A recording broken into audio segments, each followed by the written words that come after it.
We'll be finding out here today as the duels progress, and we have Al-Shokas ready to face off Soviet Storm here in just a second. In the meantime, finalizing group number 1, Al-Shokas needs 6 wins to catch PS Hero. He'll have an opportunity here to rack up a couple more. PS Hero struggling a little bit against the Warriors yesterday. We'll see if Al-Shokas has success, but we know PS Hero is a spectacular rogue player, and he gave the performance of his life yesterday. Except, the RNG killed him a lot. But yeah, Sekreth, 10 wins to catch Pry. NCR needs 4 wins on the day after dropping his first 2. It's looking tough for him, but he just needs 4 wins to catch Belrog. And Soviet Storm needs 3 more wins to catch Gring. So we'll see how our competitors perform today.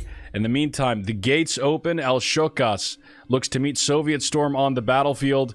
This is going to be a great one, North. Rogue versus Warrior, one of the most iconic matchups in vanilla.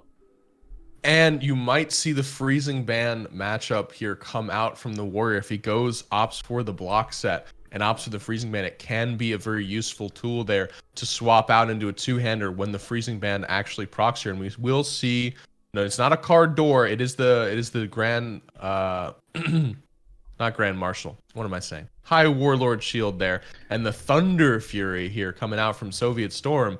So he will have some damage threat here on to Shokas, and hopefully it will be enough to match up against what can be a very, very challenging matchup for Warrior, as I'm sure you know. I like that Freudian slip there. The High Warlord, or I'm sorry, the Grand Marshal there. North potentially considering a reroll onto Horde. You heard it here first.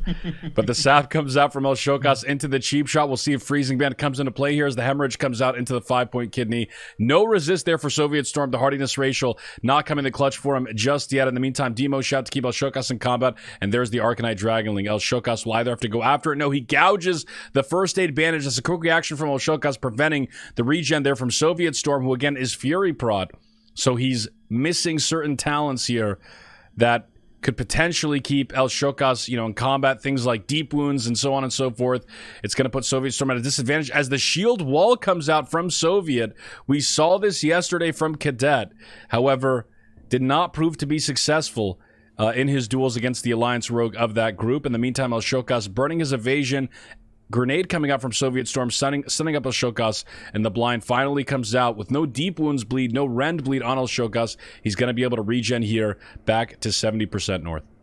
That was a fantastic net here. The sap coming out, but it's a Zerker Rage in response. The Demo shout won't get him out there, given that he is playing well with his spacing against the Warrior here, going for the drink. They're both fairly high on HP, but Soviet Storm a little on the back foot here. Won't be enough potentially coming out in terms of damage. AGM popped there as the Thunder Fury actually doing so much work to provide the 3 Thunderclaps. He will go for the Rocket Helmet here as he first aids back up here, opting for the helmet against the rope, but the unlucky RNG there. The Heartbeat Resist actually takes him out as AGM is still ticking. He couldn't wait for the full duration of the AGM. Unfortunate there for Soviet Storm, but he looks to get some damage down. He's still in this. He's got 57%. He's got that big damage. Shokas brought down to 55% after the tuber is used from 40%. Resist on the nade. Resist on the nade. Double resist on the nade as he looks for the intercept to come in. Beautiful spacing there from Soviet Storm as he looks to get some damage on the Rogue Sprint pop. He's looking for any kind of connect here, but the Block Warrior is very, very strong there. Kidney Shot comes out. It's life-giving gem used by Soviet Storm. The Fear comes out. Wotif in response. Can he land the intercept? No, he cannot. The Gouge comes out, and Shokas looks for some kind of regen against this Warrior. Blind will come out. First aid used. He's looking for the reset. Tips. This is a huge opportunity for Al-Shokas here. Life-giving gem has been extended, I believe, as has Last Stand.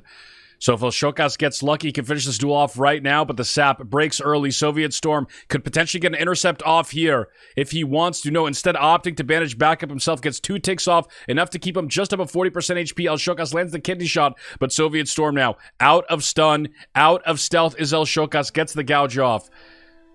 And we'll see how he decides to open back up here. Has 1 second left. He's trying to kite as best he can, staying as close to a Soviet as possible.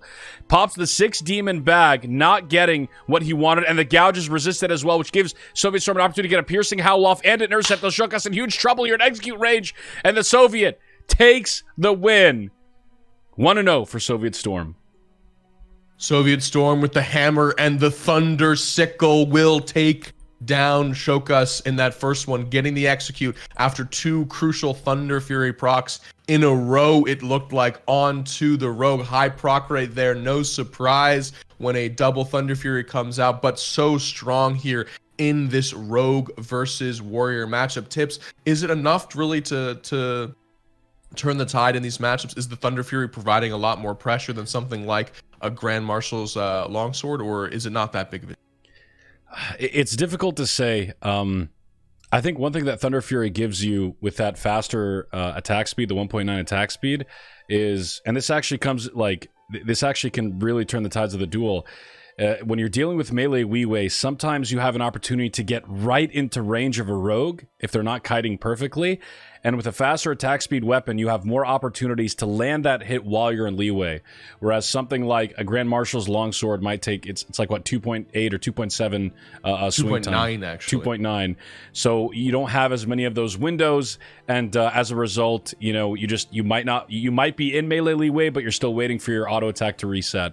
So that's the only real advantage I can think of. The Thunder Fury proc, great as well. Obviously, the attack speed debuff as well is big. But, you know, at the end of the day, I just think it's Soviet Storm finding his openings, a couple of lucky resists, and getting that piercing howl into the intercept sealed the deal for him there. We'll see if he's able to replicate that success in this second duel. El Shokas versus Soviet Storm on day 2 of the CDL group stage. And this is a big duel for El Shokas, who is looking to at least match the success of PS Hero, his rogue counterpart on the Horde side. El Shokas currently sitting at 1 win, PS Hero at 7 wins after his performance yesterday. So here, without all the cooldowns, it's going to be an uphill battle here from Soviet Storm, but no double blind for the competitors. It looks like with a little bit of delay in the match, that will be enough for Shokas to get his at least 1 blind back up, I imagine, in this matchup, but it won't be the double blind match we saw before, and I don't believe we saw Last Stand used in that previous matchup, although Life King Gem was used. It'll depend on how long this matchup actually goes to see if it'll come up. Again, the Servants of Weldon Bear coming out as a little bit of damage will come on to Shokas here. They're not doing much as the Thunder Fury swings begin here. Crusader proc onto Shokas as he looks for some damage onto Soviet Hammer, and he's looking pretty threat here, already at 70% HP. Shokas doing a great job of abusing that leeway here. He's hamstrung in melee though, and he's looking for some damage. Those big Thunder Fury procs bringing him down already to 40% HP. Thorium Grenade comes out as more damage connects. He's already 20%. If he can get one more Thunder Fury proc, that's going to be enough for the execute. Will it be enough here? He's stunned up by the cheap shot. Kidney shot will surely follow. No, it will not. Blind will follow, that one that we saw back up, and Soviet Storm already bringing him down to 26%. It'll be 1 or 2 more ticks of damage if he doesn't regen here, looking for the sap, but the Zerker Rage comes out. Will he get the booming voice? He will get the booming voice. Demo shout as some damage comes down, 23%. 1 more Thunder Fury proc is all he needs, but it looks like another shield comes out. Is that AGM? It was not used before. No, it's the AB trinket as execute range is there, and Shokas is taken down as Last Stand is taking on Soviet Hammer. Soviet Storm. Soviet Storm 2-0ing El Shokas there. That's a big 2-0 for the Russian. Gives him 3 wins on the day, just 1 shy of Gring and 2 shy of auto-qualifying for the CDL Championships. El Shokas struggling a little bit there. The tanky Soviet Storm doing a tremendous job, berserker raging the gouge, which gave him the opportunity to get the intercept closer once again and finish off the duel.